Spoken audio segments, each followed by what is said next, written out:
Okay, good morning. My name is Paul Wiedefeld, and I'm the chairman of the Maryland Transportation Authority Board. Hereby call the meeting of the MDTA Board together at 9:02 a.m. This morning, we're having our meeting in person at MDTA headquarters, and in accordance with the live streaming law, this meeting is being live streamed on MDTA Board webpage. I would like to say welcome to members and staff who are with us today For the record, member Jeffrey Rosen is unable to join us this morning. As a reminder, I ask that anyone who is in the room with us this morning to refrain from speaking unless you are presenting or answering questions to avoid background noise on the live stream. I would also like to ask the members to speak loudly and clearly so those in the back of the room are able to hear you. Also, please say your name when motioning or seconding to help with the meeting minutes. There are no members of the public, no elected officials, and no media who have pre-registered to comment at this morning's meeting.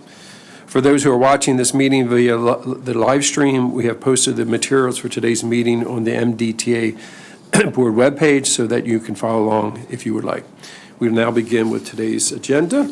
Agenda item number 1 is approval of the open session meeting minutes of November 29th. Mr. Chairman, Member Cox. Thank you. Barry, I'll second. Thank you. All in favor? Aye. Thank you very much. The second agenda item is a number of contract awards. Donna? Good morning, Good morning. everyone. Happy holidays to Same everyone. to you. Glad to be back. We have 3 contracts for you this morning. The first one is J01B46000002. It was a small business reserve contract with Hewlett Packard Enterprises, HPE, Synergy Hardware Installation and Training. Again, it was designated as SBR only for a one-time purchase for these products for our ICC data center and the JFK data center. The total amount of the contract was $736,781.30. We received 6 bids on this off of the master contract, and we are recommending award to Advanced Computer Concepts. There was no protest on this contract and no MBE participation based on the single element of work. I'd be happy to answer any questions. Questions, comments? Thank you. We'll have a vote. Do I have a motion? I'm sorry. I'll make a motion that we accept the contracts. Member Gaines. Second that, Member Carroll. All in favor? Aye. All right, thank you. Thank you. The second contract is MT 00210-896 for janitorial services for the Francis Scott Key Memorial Bridge facilities. This is a community services contract for janitorial services. The Pricing and Selection Committee approved the rates in December of 2023, and it included a contract total, and the contract specifies that the supplies will also be purchased from another community service provider, which is Blind Industries and Services of Maryland. It's a 3-year contract with 2-year renewal option. There was no MBE goal because it is a community services provider contract, and we are recommending award to Alliance, Inc. in the amount of $2,068,596.34. And again, there were no protests received on this contract. I'll be happy to answer any questions. I have a question. Were there any other bidders? How does that work, community service contract work? So what happens is the Pricing and Selection Committee gets quotes from vendors, and then they give us the best price from the best Okay, vendor. it's kind of negotiated. Yes. Okay. Any other questions? Comments? If not, is there a motion for approval? So moved, Member Cox. I'll second Member Von Harris. Thank you. All in favor? Aye. Thank you very much. Third item? Thank you. Third and final item is SV 00210-586, right-of-way services. This was a request for proposal for these services. It will provide the MDTA with project management, develop of right-of-way cost estimates, real estate appraisals and reviews, surveys and survey reviews, and support for acquisition and dispositions and other miscellaneous services, including GIS mapping support. We received 2 proposals on this contract. We are recommending award to Johnson, Murmurin, and Thompson in the amount of $11,467,000. There was a 15% MBE goal and a 1% VSBE goal for this contract, and JMT is meeting both of those goals, and there were no protests received on this contract as well. Any questions? Questions, comments? Do we have a motion? This is Member Ganjemi. I motion for approval. I'll second Member Gaines. Thank you. All in favor? Aye. Thank you very much. Thank you very much. Thank you, Donna. Agenda item number 3 is Board Resolution 2302, total revenue bonds refinancing. Thank you. Hi, Mr. Norman.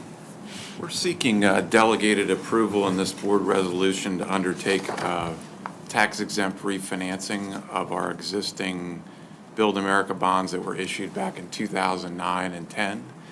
The goal of this would be to generate some interest cost savings, and also as a risk reduction measure, we have uncertainty related to the sequestration that generated cuts to our BAB subsidies. So I'll go into a little bit more detail about that. There is one potential other indirect benefit, and that's that it could reduce the par outstanding, which helps a bit with the bond cap. The Resolution 2302 would authorize this refunding. It's a market-dependent refinancing. The market is very volatile, and we have a very unique opportunity for this. So I apologize for not coming to the Finance Committee first, but it's something that we've been watching for several years, but it's tough to come forward with a resolution when there's no economic savings or it's very low. And so then when the market swings in our favor, it's easier to come, and we'd like to get the financing done by the end of February. It's a very aggressive time frame, but the resolutions are written so that we'd have the flexibility to do it all in fiscal '24, calendar '24 rather. So I'll go into a little bit more about the timing. A little history might be helpful on the BABs is that the BABs were created in federal legislation back during the financial crisis, and they were only permitted to be issued in 2009 and 10. So we issued about 750 million of that type of security during a very dysfunctional muni market. And the design of them was that a lot of buyers had left the market because of the financial crisis, and so rates really spiked on the long end, particularly. And so the federal government created this special financing program where they promised to cover 35% of the coupon payment if municipalities would issue taxable bonds. And so that was a bit different for us. And so the uniqueness of the taxable market is that the buyers typically don't want par calls, and so these were issued with a special type of call called a make-whole call, which is generally uneconomic for the issuer to exercise, but we're in this very unique rate environment right now, and so I'll explain why this is an opportunity. I've got a couple of tables in here that are interesting. The first table on the second page shows the sequestration cuts. So back in 2013, we had sort of a continuing dysfunctional Congress that is unable to pass a budget. And so they passed legislation that generated automatic spending cuts in the event that they weren't able to come to terms. And so since 2013, there have been variable cuts to the subsidies that were promised these municipal issuers. And you can see the cumulative effect of those has been that we've had a foregone subsidy essentially of 10.8 million. Every 6 months, we're essentially filing with the IRS to obtain that 35% subsidy. The make-whole call term is really from the investor's perspective. It sounds good, but what happens is that the call price to us adjusts with interest rate changes. So in a normally falling rate environment, you would think you would exercise a call and be able to refinance, but as rates fall, our call price rises. And in a rising rate environment, our call price is falling, which is a good thing, but we're trying to refinance in the tax-exempt market where rates are also rising. So that's not very helpful.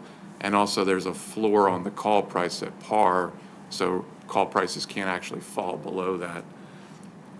So that brings me to, I use this term Goldilocks scenario, and I don't know if it's a misappropriation of the term, but we're in this very ideal and uniquely ideal market. And so if you look at the second graph, it's a bit busy, but the key is the relationship between our call price, which is driven by treasury rates, and municipal yields, which are our refinancing costs.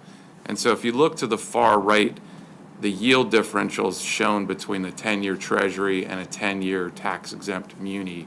And you can see that that's wide right now. The gray at the bottom is graphing that spread. And so to put it in historical perspective, since 2000, so over 20 years, that average yield differential has been, the muni has yielded about 89% of the treasury. Currently, it's at 59%. So it's very abnormal. So our call price is getting pushed down to par, and yet the muni yields haven't risen as much as treasuries. So that's creating this opportunity for us.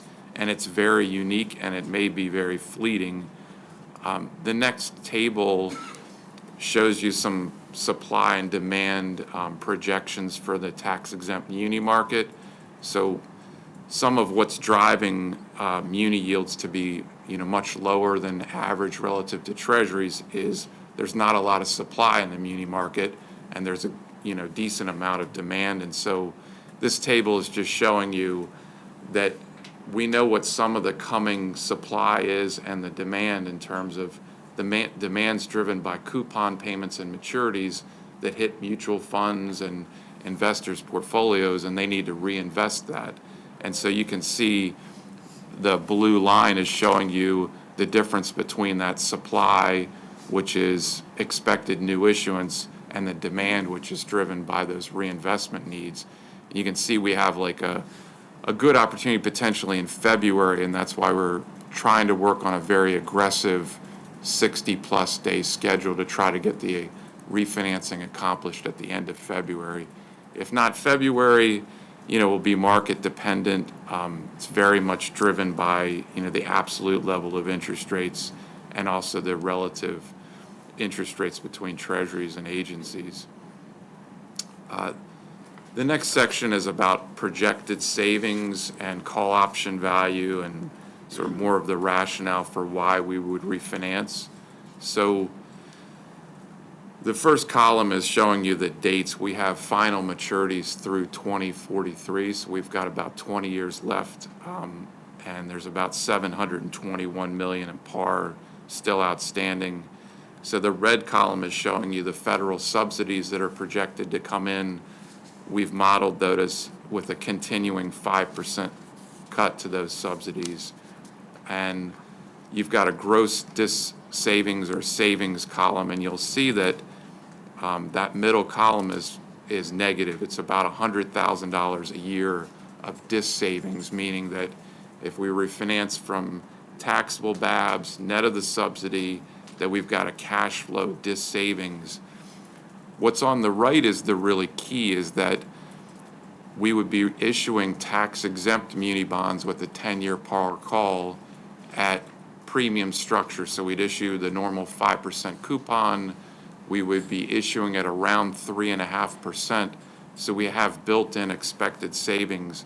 And so while we might generate some savings in the first 10 years of about $100,000 a year, you can see that we're expecting refinancing savings of about $5 million a year in the last 10 years. So on a net present value basis, this total savings are estimated about $27 million. And again, that's moving sort of more in our favor every day and less in our favor, and so it's very volatile because it's a function of both treasury rates and tax-exempt rates. So our resolutions always have limiting provisions, so the par amount would be limited to $770 million. The economic savings must exceed $1 million, and that's, again, the net of the savings and savings from the subsequent modeled refinancing. The sale would have to occur by December 31st of 2024, and then we, the CFO or executive director, must come back at the first meeting after the bond sale to update on the results. It's a very complicated transaction, and I'd love to have any questions. Thank you so much. I don't know, anyone from the Finance Committee wants to weigh in first? Thank you. When we're looking at the projected savings, and I know that that's based on some assumptions, of those assumptions, what would you say, or any that would concern you the most based on the assumptions that you're making for that? On the terms of the market volatility is that, we'll be doing a lot of analysis over the next 60 days about the savings relative to the savings. And so I'm not concerned about the savings. I just know that some days it actually swings positive and some days it's a little more negative. And so does the expected savings. And so we want to have a very healthy, expected savings, and we've got some conservative assumptions, I would say, on the refinancing side. We're issuing modeling 5% coupon bonds. That's what the market wants. The expected refinancing rate is about 3.5% or a little less. So we have a very large expected savings there. So I think there's some conservatism. It's just more or less you can quantify all the savings, and that it's at the end of the day you have to say, well, this is a unique opportunity that may never happen again. So in 10 years, and this is probably a good point, we will have no opportunity to issue tax-exempt muni bonds with a 10-year par call option because we'll only have 10 years left. And so I think someone raised a question recently about what about other state entities? Have they issued BABs? And so I looked recently, and MDOT has a statute limitation at 15-year terms. And so they did issue some BABs back in 2009 and 10, as did the state treasurer's office.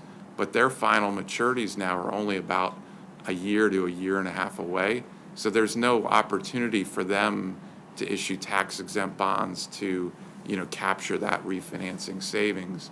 So I think it's unique to issuers that have very long-dated BABs still, that they could potentially refinance and gain that additional refinancing savings.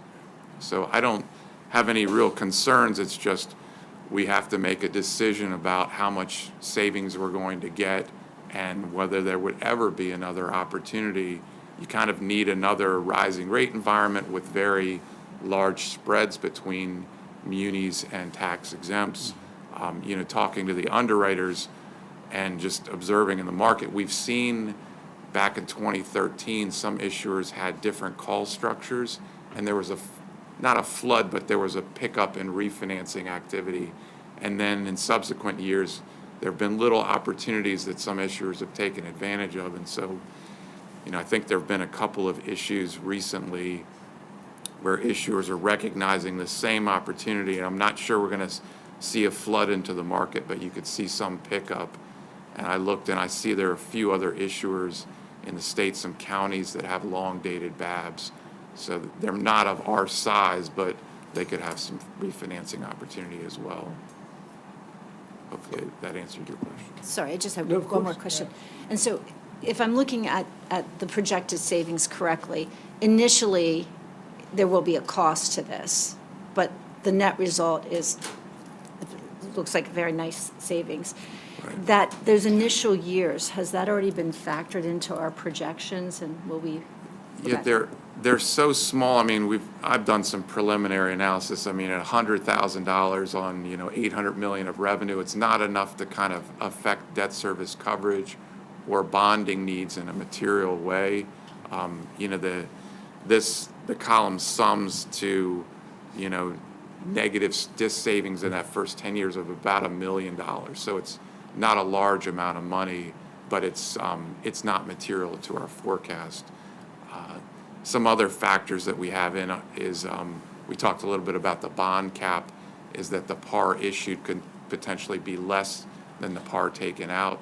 We would also need to fund a debt service reserve, so we'd be looking into either buying a surety policy, which would be a very low cost and not material to the forecast, or cash funding a debt service reserve from bond proceeds. So that could eat back into some of our bond cap reduction.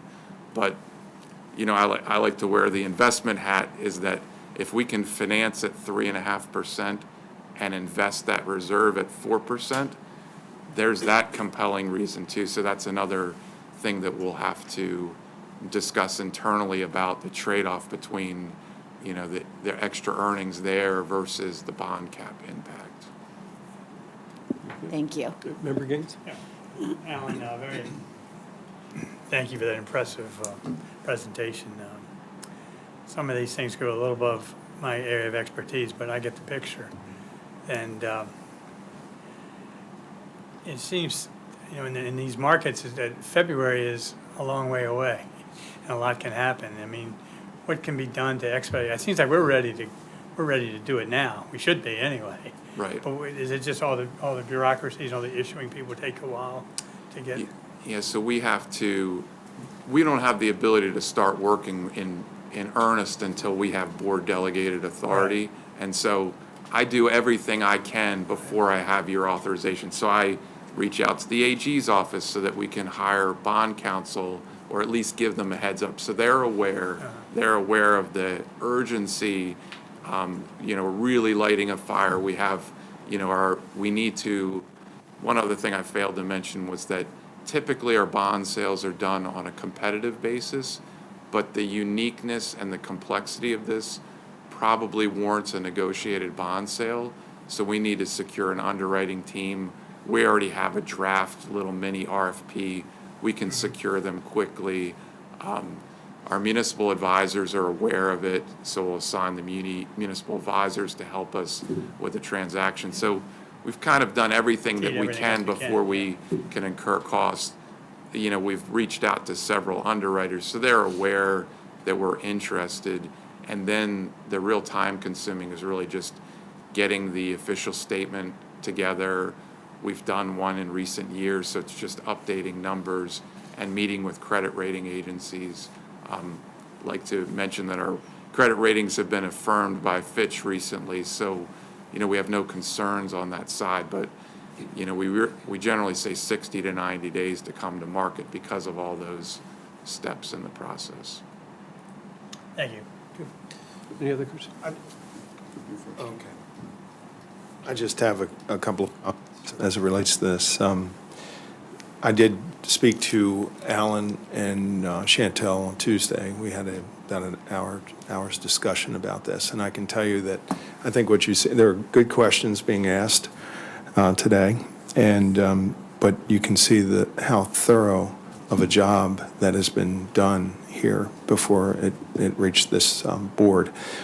It does, to me, it appears based on, I think there's been a very thorough due diligence process conducted, and I'm always impressed with that, the detail that you go into. You are prepared, as always, to answer some good questions presented by the board.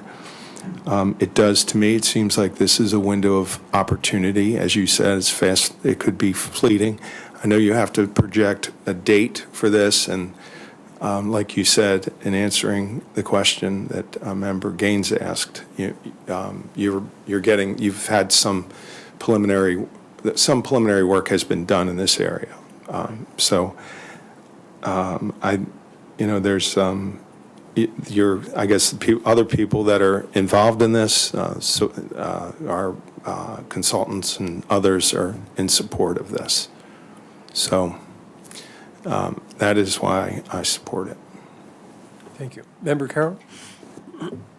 Alan, we've seen maybe in the last 30 days, I think maybe a 50-point swing from a basis perspective in the Treasury. How would that impact the volatility? How would that impact our decisioning around this process that you've just walked us through?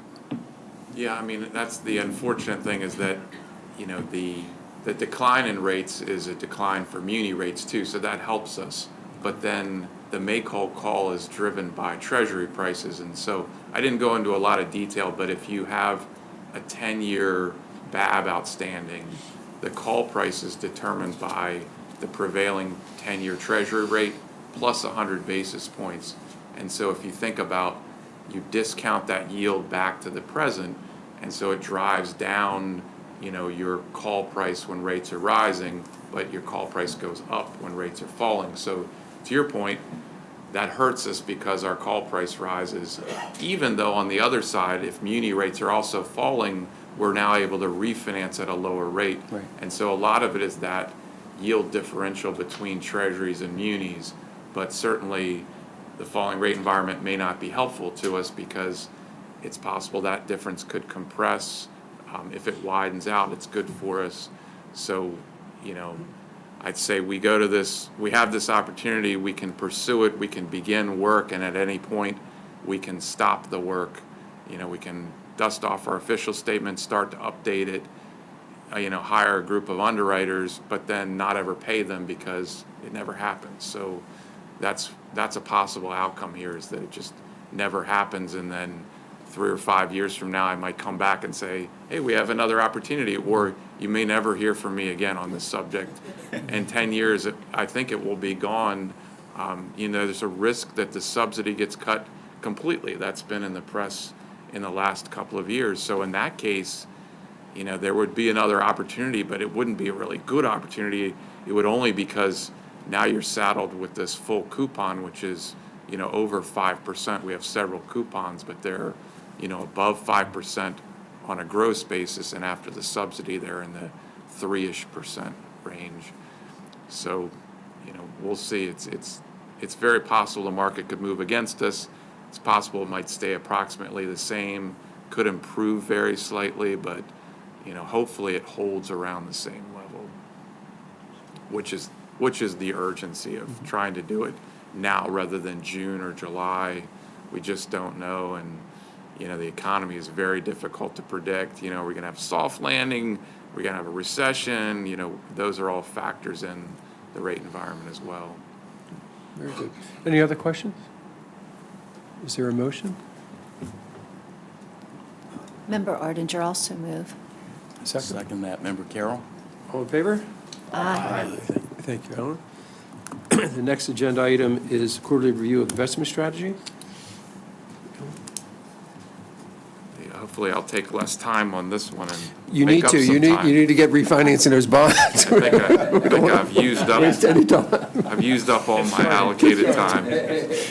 So this is our normal quarterly update on investment strategy and benchmarks, and we generally are seeking board approval with the continuation of the current strategies and benchmarks.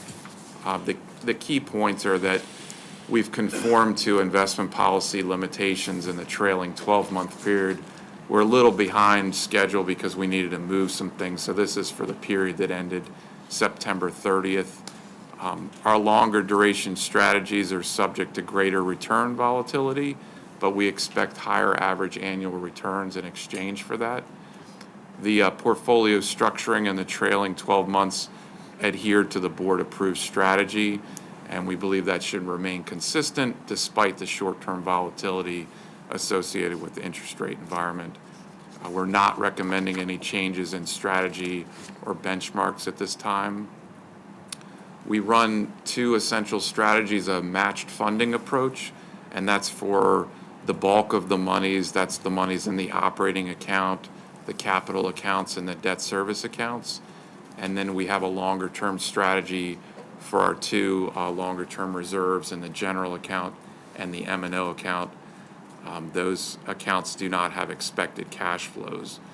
So of the $912 million portfolio at the end of September, $562 million was invested on a matched funding basis, and that's simply investment maturities matched to projected spending. I think one other key point is that the total return portfolios have duration targets, and we don't attempt to time the market or guess where rates are headed. We try to maintain a consistent strategy, so the general account has an average maturity of around 2.7 years, 2.5 years, and it's structured with maturities out to 5 years. The smaller M&O reserve, which is less than 5% of the total assets under management, has a staggered maturities between 1 and 15 years and an average maturity of approximately 7.5. One last piece of new business is that we maintain a dealer-approved list that's approved by the board, and so these are counterparties that we're permitted to trade with. So we have a long list of dealers that include, J.P. Morgan and Bank of America Merrill Lynch and Wells Fargo, and a mixture of smaller and intermediate-sized firms. The firms are pre-qualified and screened based on SEC registrations and minimum capital requirements. Occasionally, firms will reach out to us and ask to be added to the list. So we have a smaller firm named Academy Securities that asked to be added to our list.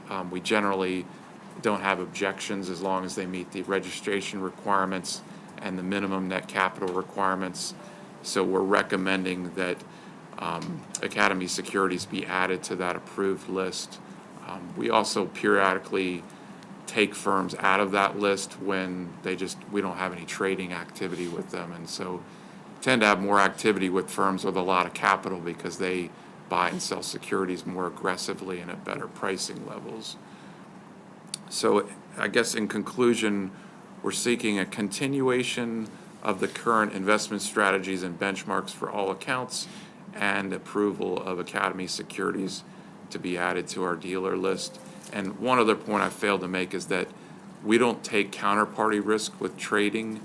All securities trades are done on a delivery versus payment basis. So when we buy something, it's transacted through DTC.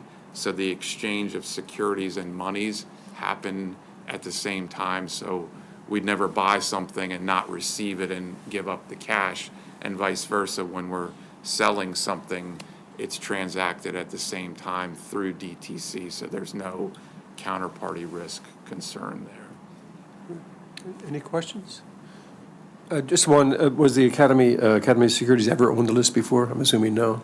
Not that I'm aware, Okay. not since I've been here since Okay. 2007 and never on. They're considered, I guess, a veteran-owned, smaller firm. Okay.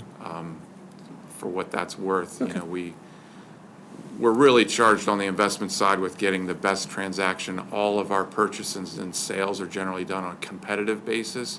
So we send out like a buy request to a whole list of 10+ dealers, and then we evaluate those offers. And so we basically just pick the best. We don't care who it's from, it's just the best price. And it's the same with sales, is that competitive process. You get a bunch of bids in and you pick the best one. Great. Any other questions? If none, is there a motion? Member Ganjemi, I move for approval. A second? Second. Member Bob Paris. Thank you very much. All in favor? Aye. Thank you. Thank you. Thank you. Agenda item number 5, first quarter operating budget comparison.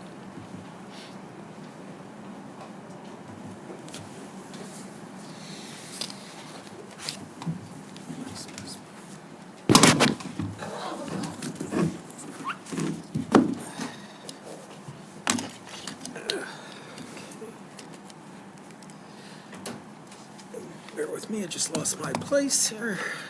Let me find it.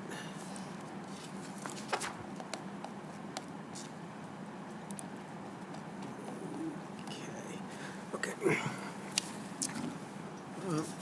Good morning. For the record, my name's Jeffrey Brown, Budget Director for the MDTA. I'm here today to provide an update for the first quarter performance budget versus actual for fiscal 2024. As of September 30th, we have spent 15% of the budget compared to a target of 23%. All objects are at or below the targeted spending levels. Primary drivers are personnel vacancies, some first quarter accruals, and the one term you'll hear me say a lot is seasonality of expenses. Just to kind of give an overview of that. What I mean by that is the way we budget is pretty smooth throughout the year, but the actual activity and invoices as they come in don't necessarily come in smoothly. So there tends to be a little bit of a disconnect at times, and especially in the first quarter when you add in things like accruals and things of that nature. So diving into more of the detail, salaries and wages, we're at budgeted levels at 20% spend rate compared to the target rate of 23%. Communications was at 7%, primarily due to some vacancies, but also due to the next object, 305, which is state paid telecommunications. That's primarily one invoice for a state radio system of $1.6 million, which has not been paid yet, but will be, so that's what's driving that underspend. Travel was at a 16% spend rate, and fuel and utilities were at an 18% spend rate. Again, no concerns at this point. We expect those to be at budget at full year. Vehicle operations and maintenance, Object 7 is at a 23% spend rate. Within that, Object 701 was above budget with a 44% spend rate, but again, no concerns. That is due to when the actual orders for vehicles come in, so we do expect that to be on budget. Contractual services, Object 8 is at a 7% spend rate. Again, things like advertising we had is a negative 2% spend, but that's due to some seasonality and mainly the year-end accruals that occurred in the first quarter. Again, we do expect this to come back to budget. Engineers, equipment repairs and maintenance, building repairs and maintenance, education and training are all below budget, as you can see. Again, the primary driver on those are especially things like maintenance, building repairs and maintenance, and education, things like that. They're typically heavier in the third and fourth quarter. So you do typically have underspend in the first quarter. We do expect these to come back to budget. Management studies is at below budget at a 1% spend rate. Again, it's the timing of when the activities are going to occur in a year. We expect this to be on budget, as we do with the IT-related objects, which is 841 through 869, which is at a 13% spend rate. Again, invoices come in, some major invoices come in once a year or one time a year, and we do expect this to come back to budget. Easy Pass Service Centers costs, 873, is under budget with a 2% spend rate. This was primarily due to year-end accrual in the first quarter and some invoicing delay, which is driving the lower expenses. This is the one object that we are keeping a special close eye on because this has the potential to be above budget. At this point, we don't think so, but again, it's a large expense, so we do want to keep an eye on this object going forward. All others in Object 8, we're at a 5% spend rate. Again, seasonality and the Maryland State Police charges drive that underspend. Supplies and materials, Object 9 is below budget at 15% spend. Again, roadway maintenance materials, salt, especially things like salt, you can see that's just driven by usually in the third and fourth quarter. We haven't had any really expenditures yet on those areas, so at this point, we do expect them to be at budget. Replacement, Object 10, replacement equipment is at a 12% spend rate. Again, both Object 1013, which is at a 2% rate, which is replacement maintenance and building equipment, and computer equipment, which is Object 1033, are well below budget with 2% and 1% spend rates. Again, this is seasonality effect. We do expect these to come back towards budget. Additional equipment, Object 11 is at 7%. Again, seasonality. Like I said, it sounds a little bit like a broken record, but we do expect this. We don't have concerns. We expect this to be back to budget. And the final object, Object 13, is at 1%. The key one in this is the insurance object, 1309, which is at 0%, and that's the insurance premium that we will hit later in year. This is one object, again, we're probably expecting it to be above budget. If you recall, when we talked about fiscal 25, that was one of the major increases for insurance premiums. So we accounted for it in upcoming budget for fiscal 25, not so in fiscal 24, so we do think that's probably a risk. We'll see how much it is, but at this point, we do expect that to be above budget. At this point, I'd be happy to take any questions. Any questions? Just one for the future, and I guess you could put it under the key takeaways, but if we could just have a risk section, just where, if there are any risks that we want to keep an eye on, so we flag it along the way, please. Would you like a risk or opportunity section? Yeah, just sort of the last, before the attachment section, just sort of, we keep an eye on things going forward. Thank you. Okay, thank you very much. We need to call Donna back up. She needs to do a correction presentation. Okay. Come on back up now. Missed me terribly, didn't you? This is on one of the contracts, or? Yes, just Okay. one of the contracts. So earlier, I requested approval for the maintenance item, but I read the wrong contract number, award, and vendor. Okay. So I need to correct that. I requested approval for 002100896 for Alliance. That contract will come in January. What I'm requesting for approval today is the item that you do have before you, which is contract MT 002111148. That's the janitorial contract for the Bay Bridge with NCIS. And that contract is for 3 years with a 2-year renewal option. It is, again, the community services provider contract for janitorial at the Bay Bridge.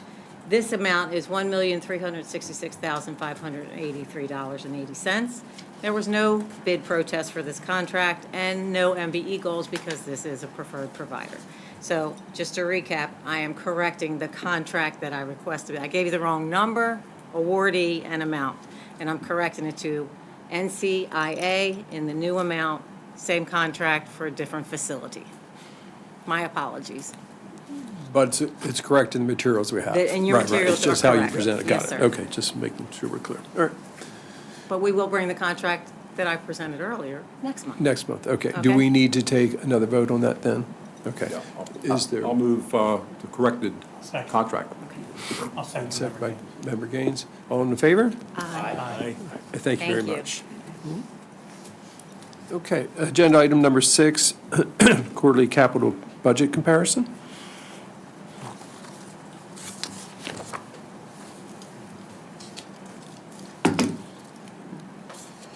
Hello, good morning. For the record, I'm Jennifer Stump, the Assistant Capital Program Manager, and today I'm presenting the first quarter review of the fiscal year 2024 capital budget versus the actual spending as was outlined in the fiscal year 2024 to 2029 draft CTP. This information was presented to Finance Committee on December 7th. As of September 30th, 9.1% of the fiscal year 24 $539.6 million budget was spent as compared to the targeted spending level of 25%. Actual spending through the first quarter was $49.3 million. Their first quarter percentage is usually low due to outstanding accruals for work that was completed in fiscal year 2023. 79 of the 83 projects budgeted in fiscal year 2024 were within acceptable spending limits of 0 to 50%, which is plus or minus 25% to the 25% target. Due to normal lags in invoicing, a plus or minus 25% threshold is determined to be reasonable. In Attachment A, it details 10 projects that were budgeted for more than $11 million each in fiscal year 2024. Actual spending through the first quarter on those 10 projects was $37.4 million. This concludes the quarterly update. If there's any questions or concerns. Any questions or comments? All right. If you could do me the same favor, though, for future summary documents, just have a risk so we know anything Okay. we should be aware Yes, of. Okay, thank you. Thank you. Happy holidays. Agenda item 7, quarterly update on traffic and revenues. Good morning. Morning. For the record, Chantel Green, Director of Finance here at the Authority. I am here today to provide the first quarter update on traffic and revenue compared to the forecast. In short, because of the timing of when the annual traffic and revenue forecast is prepared by the Transportation Authority's traffic and revenue consultant, there is essentially no variance between actual and forecasted revenue for the first quarter. If you turn to the table at the top of page 2, you'll see that system-wide transactions and revenue totaled $42.1 million and $202 million respectively, and that they are generally in line with the first quarter. If you turn to attachments A and B on pages 3 and 4, you'll see that there is a slight $71,000 difference between forecasted and actual revenue. As shown in attachment C on page 4, this slight difference is due to lower than anticipated administrative toll revenue. As Deb mentioned last month, we really need to get well into the second and possibly third quarter before we can truly begin to assess how we're doing compared to the forecast. So I'm sure next quarter's update will be a lot more meaningful to the board. So that essentially concludes my presentation. I'd be happy to answer any questions. Thank you. Any questions from the screen? One question, Yes. We have lower than expected in-trade toll revenue. Can we interpret that to mean that people are paying but not paying later to avoid fines? Or is it just, that's my interpretation. So this particular difference is not associated with that. So we have retailers that we have on-the-go retailers where we, Giants, things of that nature, where they house our transponders and they sell them. So we provide them with discounts for doing that for us. In this particular instance, there was about a couple $100,000 that wasn't captured in the CDM Smith's traffic and revenue forecast and discounts. And so it's essentially, it wasn't captured in their forecast. So it's something that we're working with them on, so next year it'll be in their forecast and we won't have this sort of difference. Any other questions? All right, thank you, Ms. Green. Thank you. Okay. Agenda item number 8, major projects. Quarterly update, James?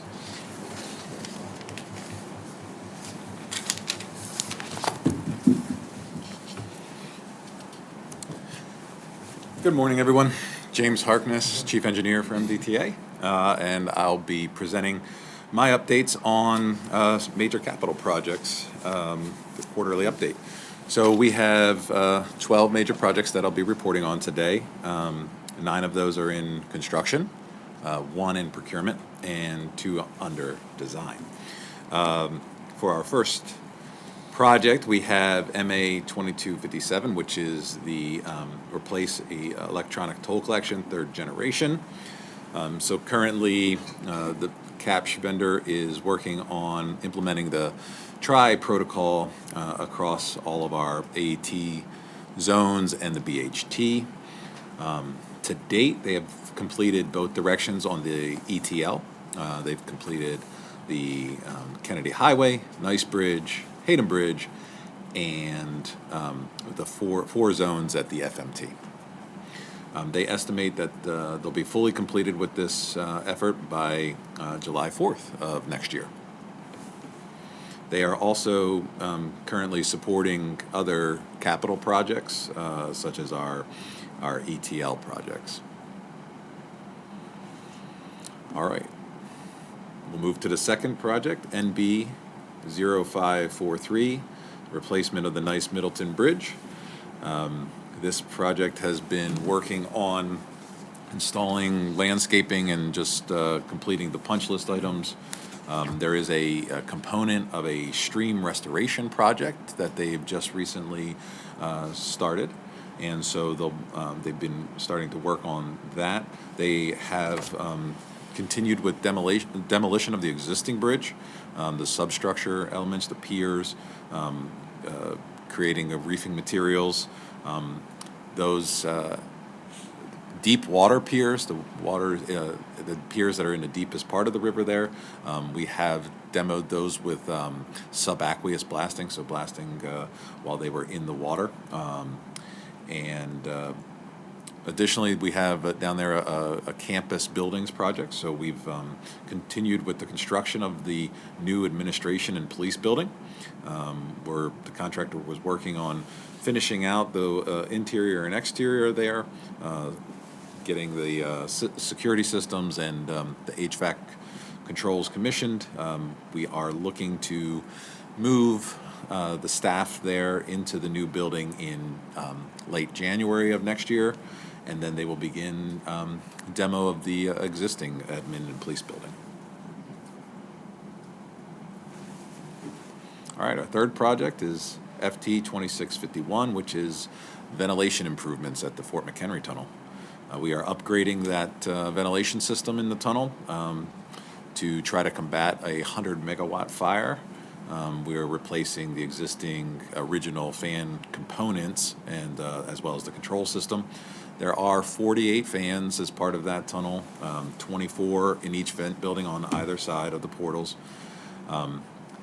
As of this month, we have 42 of the fans that have been completely rehabilitated and placed back into service. So that means there's 6 fans that are currently locked out, undergoing rehabilitation. That contract is on schedule for completion in April of next year.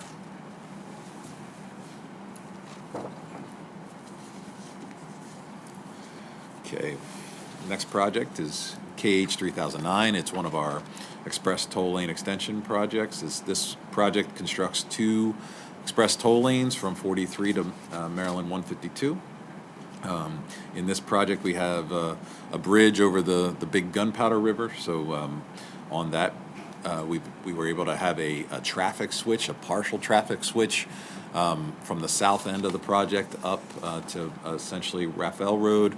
That pushed traffic onto the newly constructed bridge over the Big Gunpowder. So we did that the week after Thanksgiving. So now the contractor is in there and has almost completed demo of the existing bridge deck and girders on that same bridge over the big gunpowder.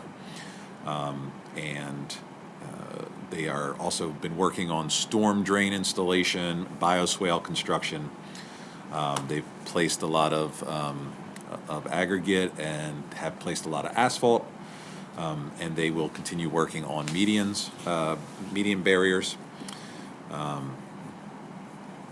They will be looking to switch traffic, the rest of the traffic from Raphael up to the northern end of the project in January of next year to put traffic completely on the right side of the roadway, and that will move all their activities essentially to the left side into the median area there.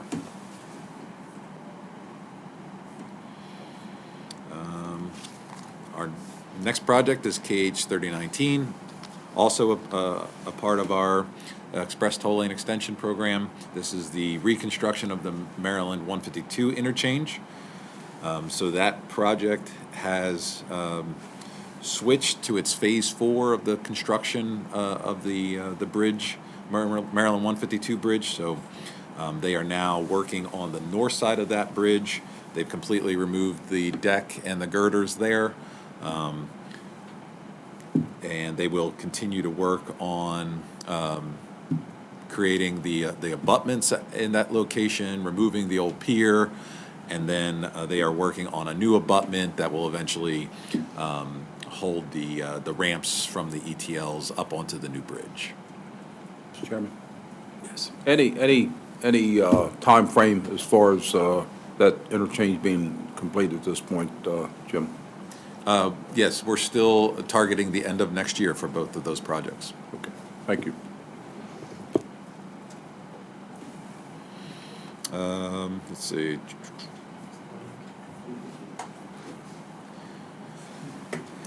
Okay, our next project is KH 3024, which is also on I-95. This is at the Belvedere Road interchange. We're constructing a new interchange here to support ongoing and planned economic development in Cecil County. The team has been working through the final set of agency comments and coordinations in order to get their permits to begin construction. So we have received approval from the Army Corps of Engineers on their permit, and we're expected that MDE will also issue their half of the permit by the end of the year. We do have Tier 2 approval as well as site development approval from MDE, so everything is looking like it's going to line up to get approval here in the next week. After we have that approval, we'll have a public notice of intent period of 14 days, which would then allow us to begin construction, start moving dirt in January, hopefully. So we've also been coordinating with our partners in terms of impacts up there. So we're going to be having to reduce Belvedere to a single lane, which means we'll have a temporary traffic signal installation. And so we've received concurrence from both York Building Products, which is the major stakeholder, as well as Cecil County to go ahead and implement that once we're able to get under construction.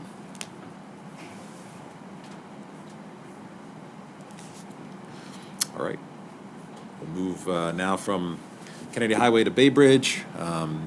Project is BB 2726, which is the eastbound bridge deck rehabilitation. This is our CMAR project. So we've the contractor's been working on a stormwater management pond installation there at the bridge. They've been getting underway and have really started moving on their truss strengthening that has to go in advance of any of the major work. They're also doing conduit and fiber installation. The contractor has begun to cast the deck panels in their casting yard, and they have we have accepted the first of those test panels. And so the goal for this project, we're going to look at having our first panel replacement out on the bridge by the end of January. So we're targeting a January for that first, the first go at the first panel for the replacement on that bridge. The team is also working on outreach, communications team has been working on a video. We'll be looking to get that out in January to sort of explain the project for the public, because generally, if things go well, you won't see very much. Everything is intended to occur at night with no disruptions to traffic, open back up in the morning if everything is going well. So we wanted to put out a little information about what we're doing at night. That was the current contract that's available to them. We referred to as Package 1. We have a Package 2 that's under development, and we're looking to give that to the contractor to establish pricing in the next month or so. Okay. Our next project is HT 2709. That's the Harbor Tunnel envelope and switchgear replacements. So this project will remove and replace the exterior walls of each of the vent buildings at the Baltimore Harbor Tunnel. And as well, the electrical switchgear, essentially the substation for the tunnel. All that electrical gear will be replaced as well in each of the buildings. The team has 100% of the communication tenants, so there's cell towers on top of the vent buildings. We have those temporarily removed and relocated so that we can work on the roof of the buildings. We've had the insulating drainage pipes for the roof. We have installed some of the auger piles needed to support the building expansion. We are working on the quartermaster building that's attached to to one of the vent buildings, and they are working on grinding and repointing that building right now. We also have asbestos in that building, the elevator brakes and the floor tile, and asbestos caulk. So we are abating that at this time. And we have begun demo on the existing wall and the elevator shaft as well.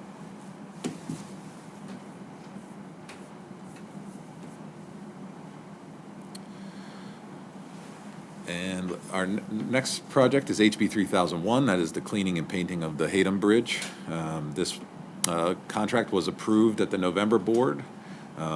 This project will clean and paint the entire steel superstructure of the Hatem Bridge, and we will be making steel repairs and retrofits at locations as necessary.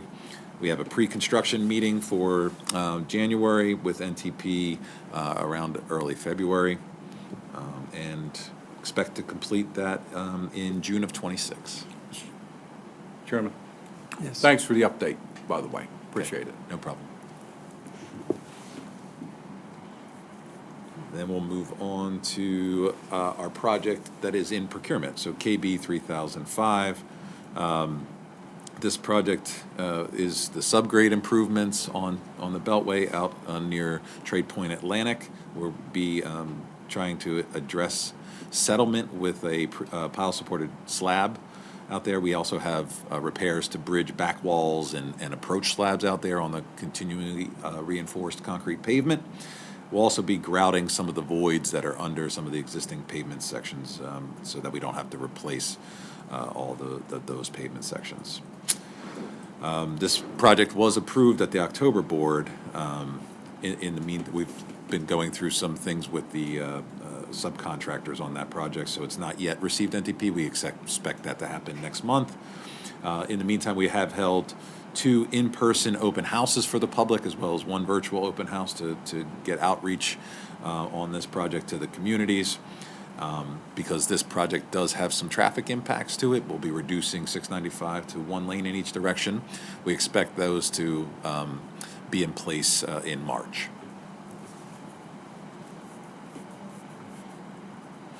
Okay, and our final 2 projects are both part of the I-95 ETL extension. They're both in design. First one is KH 3020. This project is an extension of the ETLs to transition from 2 ETLs down to general purpose lanes only, so we'll be widening and reconstructing northbound 95 from north of the 24 interchange to Bynum Run. So again, those 2 lanes that are managed lanes will just be reduced and merged into the general purpose through the completion of this project. This project is in its final stages of design. We're just working with MDE on permitting to receive approval. They've had some comments back in late October, November. We are coordinating with them to address those comments while at the same time receiving conditional approval so we can actually get this thing submitted to our procurement folks so that they can try to hold to the advertised schedule that we've set. We have a planned advertisement for the end of February of next year with a anticipated NTP for construction in July of '24. And our final one is KH 3021, which is the I-95 Maryland 24 interchange itself. This project is also at its 100% design level. We received those plans late last month. We are currently doing ongoing coordination with BGE. We plan to finalize the design package and submit it to procurement in next month. And the anticipated advertisement would be March or April of next year, with construction NTP for October of next year. And with that, I conclude my remarks. Any questions, comments? Jim, if I could, and this may be as much for Jennifer or both of you, but how do we monitor variances, either in the schedule or in the budget or the completion date? How does that come before the board? I'm sorry, how does it? How does it come before the board? When do we, so when I look at a budget of X for any of these projects, what was the original budget? Are we still in the budget? Is there something going on? How does that come before the board? Generally, those have not come before the board. We haven't had a formal report out on that historically. Major schedule changes would be addressed in my updates. Okay. So if we have a slip on a delivery, we would address it here. Okay. It sort of gets to my other point with these other presentations, is there's risk with all these projects. Understood. So the sooner we are aware of those, I think is important, and particularly what actions are we taking to deal with the risk. So if you could think through that, maybe work with Jennifer, and we have some sort of mechanism that provides, if that, if the board agrees with that, but. Yeah, I know we've had modifications presented to us Okay, before. okay. So, Yeah, but just, on a quarterly basis, again, if we just know, okay, quarter over quarter, is there some risk out there we should be aware of? That's really what I'm trying to get to. Absolutely. We hear something about when we get the capital budget updates. We get the plus and minuses, but it's not really focused on, I guess. There's so much coming at us. Right, there's a lot in those quarterly Right. budget reports, so that's hard to pick out, but we Right. can Yeah. work on something where we highlight those type of things in this quarterly updates. No, I appreciate it. It's, you all do a fantastic job. One of the things I look at is the burn rate.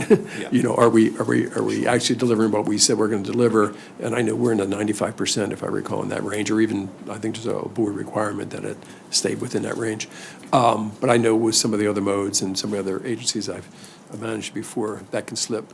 Yes. And, for lots of reasons, good reasons, but we got to make sure that we're keeping an eye on that, so I Okay. appreciate it. We'll work on that. Yep, thank you. Okay. IT, major projects?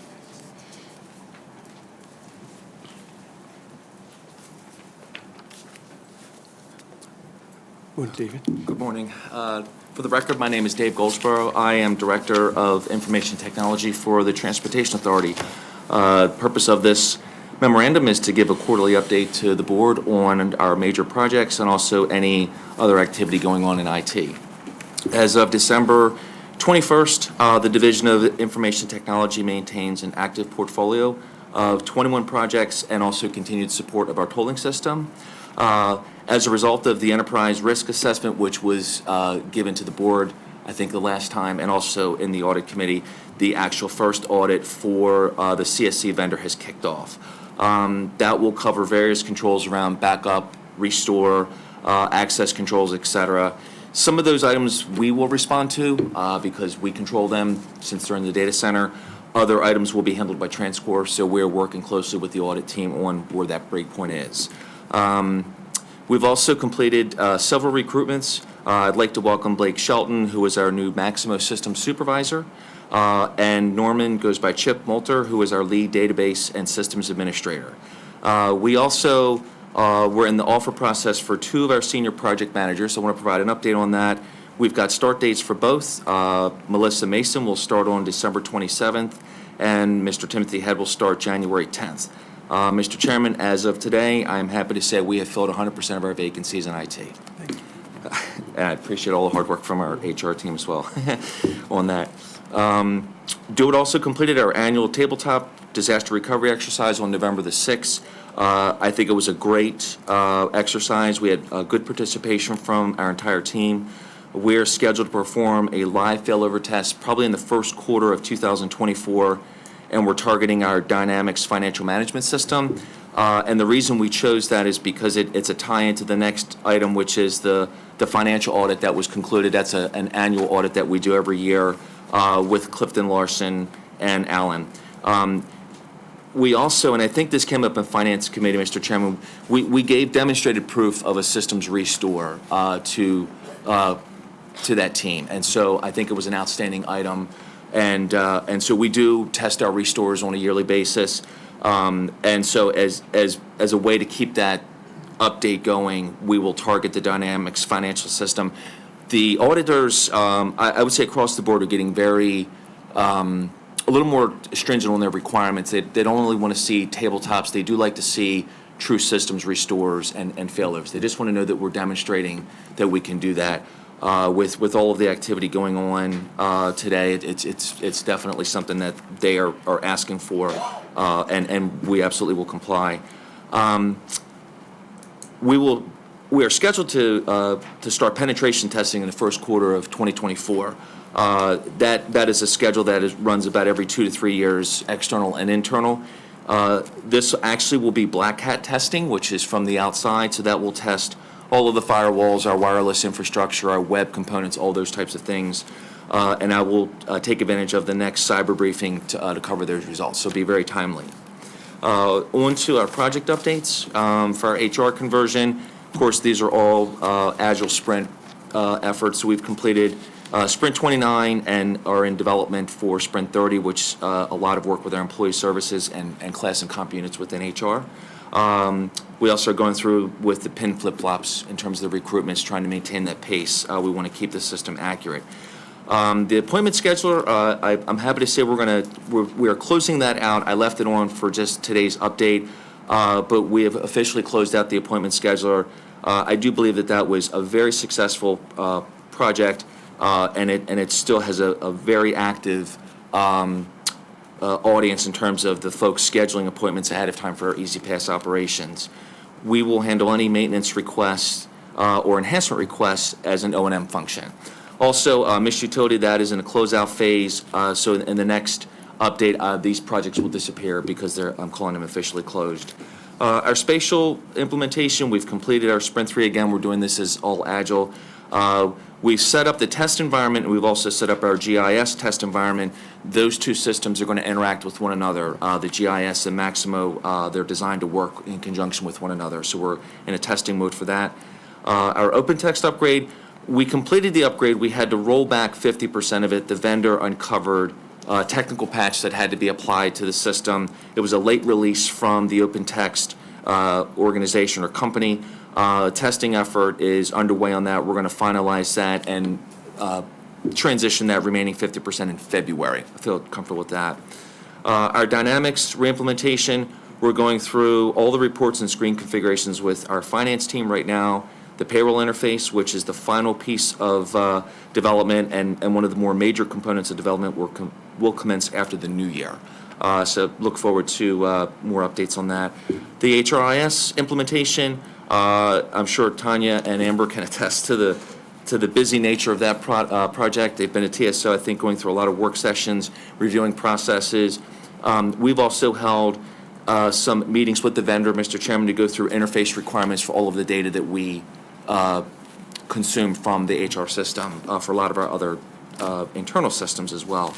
Our data center, the power and cooling that was presented to Finance and Capital Committees, that is still on schedule for advertisement and BPW, at the first of the year.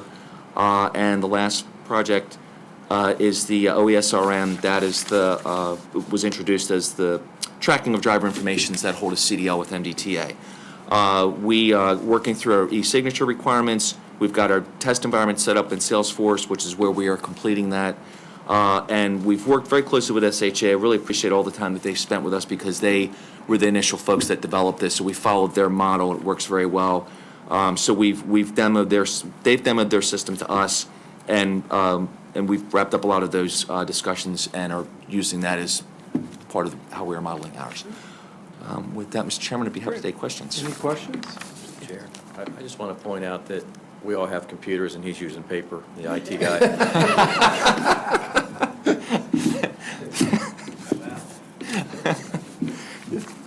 You're talking that the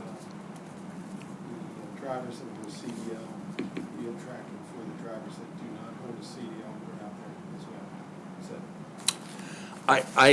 that? I wish Paul was here. It's my understanding that for drivers that hold a CDL, there's a clearinghouse that tracks incidents from a health and safety perspective.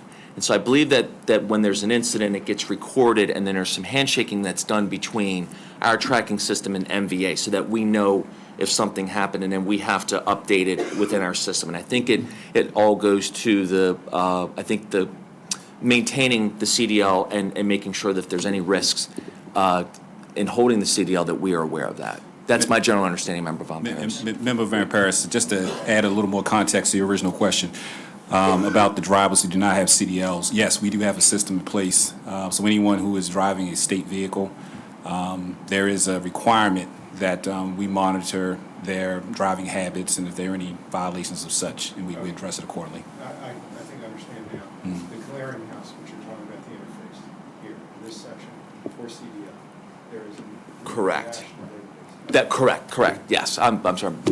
Does that answer your question, Member? Okay, great. Thanks, Mr.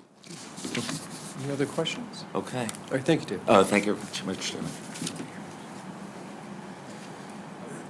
Okay, agenda item number 10, Civil Rights and Fair Practice Program Update.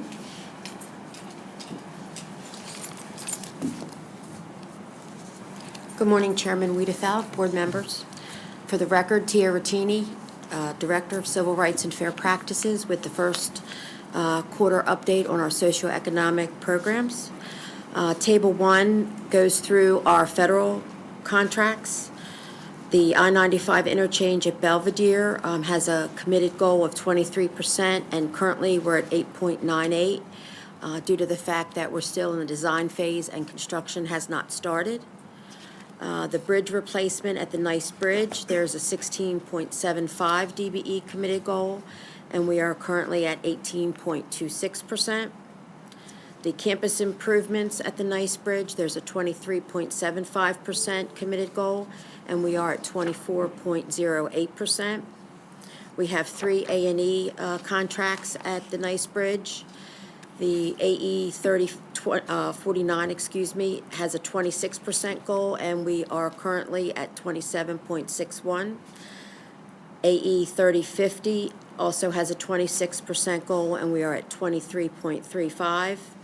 And the third is AE 3051 with a 26% goal, and we're at 19.99%. On table 2, speaks to our MBE state program. We have a 29% state goal. For the first quarter, we are at 40.02%. On table 3, we have the breakout of the MBE classifications and procurement categories that make up that 40.02%. On table 4, for the Small Business Reserve Program, we have a 15% goal. Currently, for the first quarter, our SBR designated payments have us at a goal at 0.31%, and non-designated is 1.19%, for a total SBR utilization of 1.52%.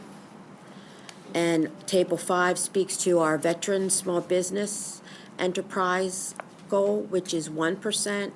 And for first quarter, we are currently at 26.84%.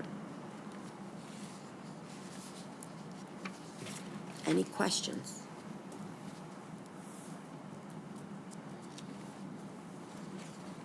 Any questions? Okay, and I thank you for the corrective action strategy update as well. Thank you. Thank you. Happy holidays. Thank you.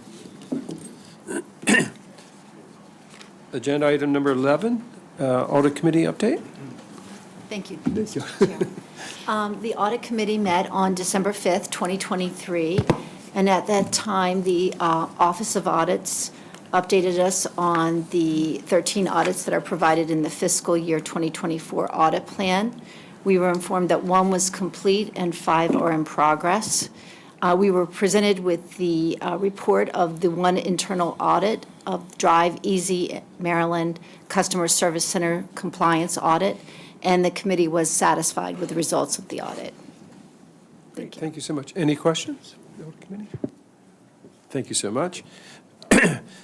Agenda item number 12, Executive Director's Report. Thank you, Chairman.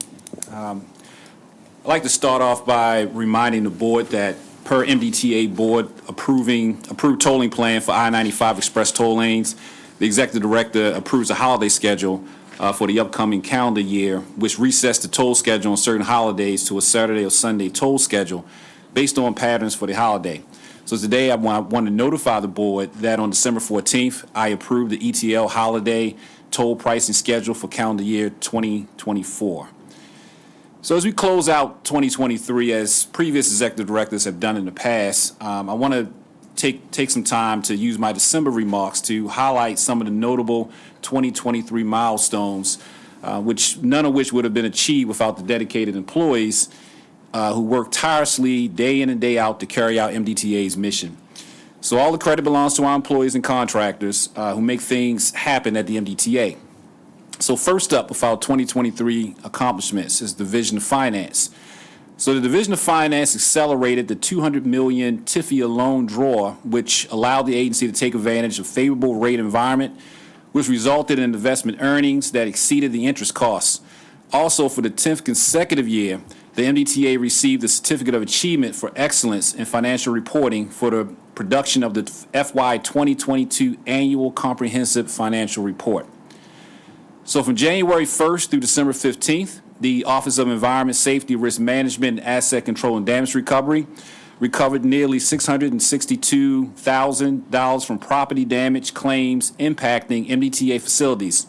On May 6th, the office led a shoreline cleanup at the MDTA Police Headquarters building, where 32 MDTA employees, families, and community members participated. Several students accompanied their families and were able to obtain Student Service Learning, SSL, hours for their high school requirements. And in total, we were able to collect 1,500 pounds or 3/4 tons of miscellaneous debris that were removed from the shoreline and properly disposed of. Our Division of Procurement completed 79 procurements totaling roughly $170 million, including 40 new requests, 10 renewals, and 25 modifications. So to date, 17 of the 19 MDTA procurement officers have acquired their Certified Maryland Procurement Officer designations, with 12 of them being certified in 2023. Office of Human Resources and Workforce Development organized successful hiring events in the Central Region at the ICC, Bay Bridge, and JFK, which led to filling all the facility maintenance technician vacancies. I want to take a second to pause to note that, as you heard from Director Goldsboro, all of his vacancies have been filled, but the hard work of the team, particularly HR leading the efforts, the office was able to fill all the FMT vacancies, which is an incredible accomplishment considering the organization of this size. So I do want to note that. The office also organized an MDTA open house, which was hosted at police headquarters, which was also the first of its kind. So in January, The first confidential online diversity, equity, and inclusion climate survey was launched and to tap into employees' perspectives and opinions about DEI. As a result of that, in August 2023, the MDTA DEI committee statement was posted on our public website. We also developed a dedicated internet page to serve as a single source for employees seeking information about the DEI program. And in August, the DEI program launched the DEI Updates newsletter. These update newsletters serves multiple purposes, such as education, awareness, and outreach. The newsletter also offers monthly bundled messages, such as a DEI Word of the Month, a breakdown of observances and heritage months, DEI history, general information, and an opportunity to spotlight employees' unique stories. Since February 2022, the Division of Operations training team has provided in-house CDL training to MDTA employees. So the average cost of receiving this training via third party was approximately $5,000 per student. So MOUs with both the Maryland Aviation Administration and the Maryland Port Authority have actually expanded our program. So what we were able to do in collaboration with MDTA and the other agencies were to allow MDTA to have driver training in a closed course, courtesy of MAA, and training manuals and documentation that our team didn't have access to previously. So in exchange, the MDTA Ops training team provided CDL training to their employees. So it was a true partnership. In perspective, calendar year 2023, the number of students who have completed the training to date is 123. Now, showing a calendar year savings of $615,000. The training team is also looking to bring forklift training in-house, which would also save an additional $10,000 to $15,000 per year. Their commitment to and the expertise of this program, I would like to thank the team of Greg Litz, Mark Lehner, William Kenny Howell, Larry Little, and Mark Sanders for their incredible efforts in not only getting our FMTs trained to properly and safely operate the vehicles, but also the partnership with the other TSO modals. Thanks to collaboration between many divisions, particularly under the leadership of the Communications Division, but in March, we launched MDTA's first mobile app for Easy Pass Maryland customers. So in November, the Drive Easy Maryland mobile app was expanded to serve pay-by-plate and video tolling customers. And in December, in response to customer feedbacks, biometrics logins were added to this feature. As of December the 11th, we have more than 80,000 users. Nearly 6,000 Easy Pass accounts have been opened on the Drive Easy Maryland mobile app, and nearly $47,000 in payments have been made on the mobile app across more than 16,000 individual accounts. Our Office of Division of Civil Rights and Fair Practices held in-person quarterly outreach events in March, June, and September. The combined total attendance was approximately 212 members of the business community, which included MBEs, DBEs, VSBEs, and SBR firms. Prime vendors also exhibited at each of the event, totaling of 19, and multiple guest speakers attended each outreach event to engage and inspire business owners on topics such as growing your business, financing, bidding, and networking. The Division of Civil Rights and Fair Practice also prepared for the launch of the PRISM compliance software system, which is expected to go live next month for federal contracts in January. Now, this system is a compliance software system, is a web-based application, has cloud support, and the intent that it will increase the effectiveness and efficiency of how we monitor and use our contract compliance for our programs. PRISM will also allow Civil Rights Fair Practices to monitor second and third tier subcontractors and non-MB subcontractors, VSB subcontractors, and SBR primes. The modules, reporting modules and custom reports will also enable us to get real-time contract attainment data, so we're very excited about this system we're bringing on board. The Division of Policy, Innovation, and Performance, also known as PIP, led our efforts to update MDTA's strategic plan. Now, the previous strategic plan was rolled out in 2019 with updates in 2020. We solicited feedback from employees when developing a new mission and vision statement. And in August, we emailed all employees a survey link asking them to vote on the vision and mission statement that they believe best represented MDTA. This was a very unique and important initiative because we wanted to make sure that the MDTA employees had buy-in and really understood where we were moving the organization going forward. So in 2023, there were some project milestones, which included ongoing Bay Crossing Study, Tier 2, The project team conducted virtual transit and bicycle pedestrian listening sessions and held 3 open houses, 2 in person, 1 virtual. The team has also attended over 20 community engagement events. We also implemented the automated lane closure system at the Bay Bridge. This new system uses lane use control signals, dynamic message signs, and horizontal gates to respond to traffic demand or control traffic during incidents. The Nice Middleton Bridge project has successfully demoed the old bridge's roadway, a substructure and piers, including subaqueous blasting of 5 deep water piers. And on June 10th, we launched lane sharing bicycle access on the Nice Middleton from dawn to dusk on Saturdays, Sundays, and state holidays. Following an extensive public comment process that began in January, in June, the board approved toll rate changes for the I-95 express toll lanes northbound extension and I-695 ramps. This approved toll rate ranges for the I-95 express toll lanes northbound extension and I-695 ramps are actually identical to the existing tolling plan. So before closing, Chief of Staff O'Keefe asked if she could make a comment or so I'll turn it over to her.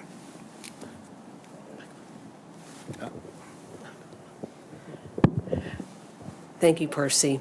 Before Percy closes his remarks, it's my honor to share with the board that on November 30th, the Dean of Doctoral Studies for Grand Canyon University conferred on Percy Dangerfield a Doctor of Philosophy degree.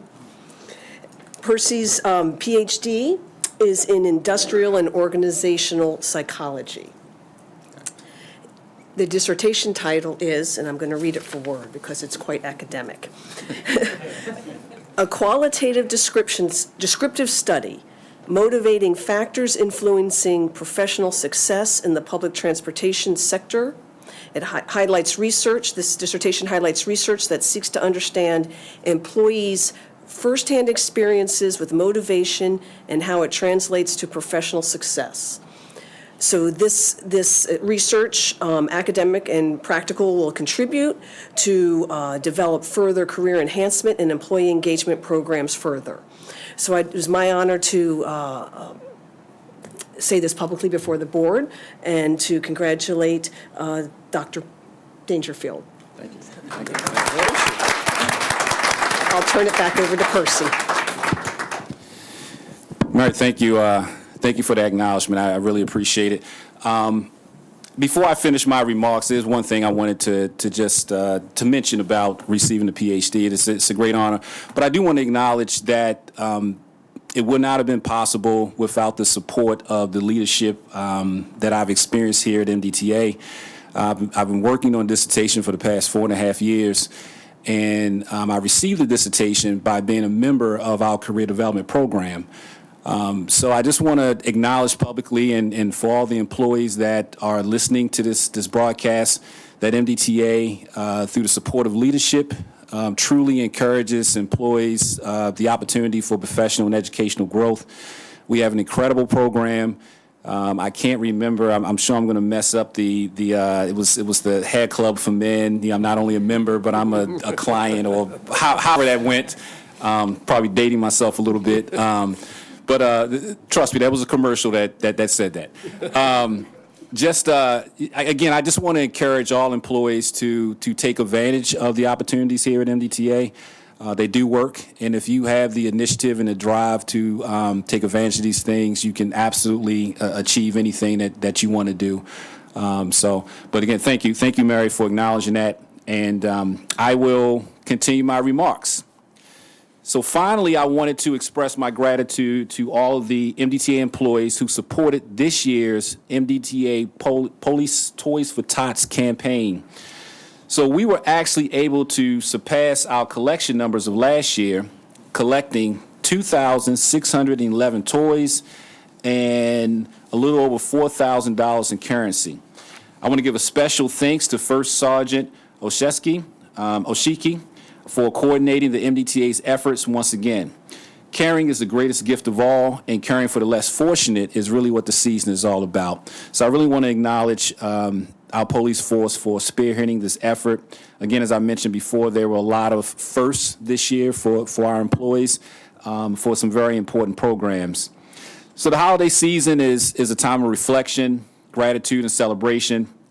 And regardless of the challenges that we faced this past year, I do believe that our collective efforts and the way that the MTA family continues to work together and move forward, they've been able to provide excellent customer service into the new year, and we really appreciate everything that you all have done for us and the citizens of Maryland.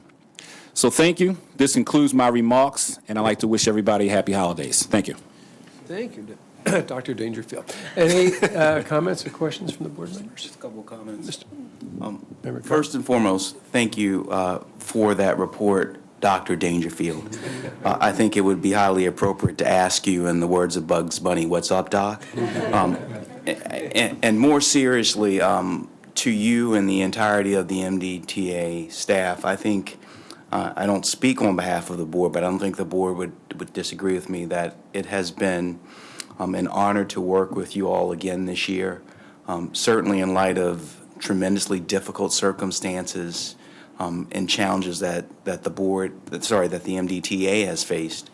You guys have stood with and for each other in very meaningful and substantive ways, and it's been an honor to support those efforts. As we head into a new year faced with all different kinds of challenges, known and unknown, if we stick together the way that you all have stuck together over the past year, then I can't imagine that we won't be able to successfully navigate any of those challenges. And what I think is really important for the public and certainly for other state agencies to understand is that in order for us to take care of the citizens of Maryland in meaningful ways, we have to take care of each other. And you guys have done that at a super high capacity given all the things that have happened this year. So I'd like to say on behalf of this board, we appreciate everything that you do. And certainly I hope that I'm not jumping ahead of my skis and saying that on behalf of this board, but we thank you and appreciate all that you all have done for the citizens of Maryland and equally as important for each other over the past year. Any other comments? If I could then just add as well, I think obviously this last year, anytime an organization goes through leadership changes and the numbers that we had to go through here, and to continue with what you just went through, of all the achievements, all the activities that the team has performed is a reflection of the professionalism, the commitment and the compassion they bring to the job every day. So thank you for that. I also did want to mention that I also want to thank the police, particularly for the other support they provide for the department, both at the port and the airport, in keeping all those citizens and businesses safe every day. And thank you for that, as well as what you do, obviously, on the facilities that the toll authority manages. And then finally, I want to thank the board for their patience and giving the new chairman some room to learn along the way. It's been, I mean, this is a fantastic board to be part of, and I've learned a lot over the last year, and I'm looking forward to next year. So thank you so much. So with that, we've now reached the closed portion of the agenda. This closed session is scheduled for board members and designated staff. For those persons in this room and on live stream, as soon as we've completed the closed session, we will come back to this room to ratify any actions that might be taken in closed session and continue with the remainder of the agenda in open session. We appreciate your patience. Per Maryland Open Meetings Act, the MDTA Board will meet in closed session under General Provisions, Article Sections 3-305B9, to discuss matters related to pending collective bargaining negotiations with FOP 34, to reopen its contract related to take-home vehicles with negotiations, which negotiations are ongoing and have not yet been ratified. Members, is there a motion to go into closed session? So moved. Second. All right, all in favor? Aye. The time now is 10:35 a.m., and we'll now go into closed session.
Okay, we're good to go? Electronically? We're good, okay, great, thank you. All right, good morning still. Time now is 11:25 a.m., and the board has completed its closed session. There's no action taken in closed section that requires ratification. At this point, the agenda is complete. Is there a motion to adjourn the meeting? So moved. Mario. Second, all in favor? Aye.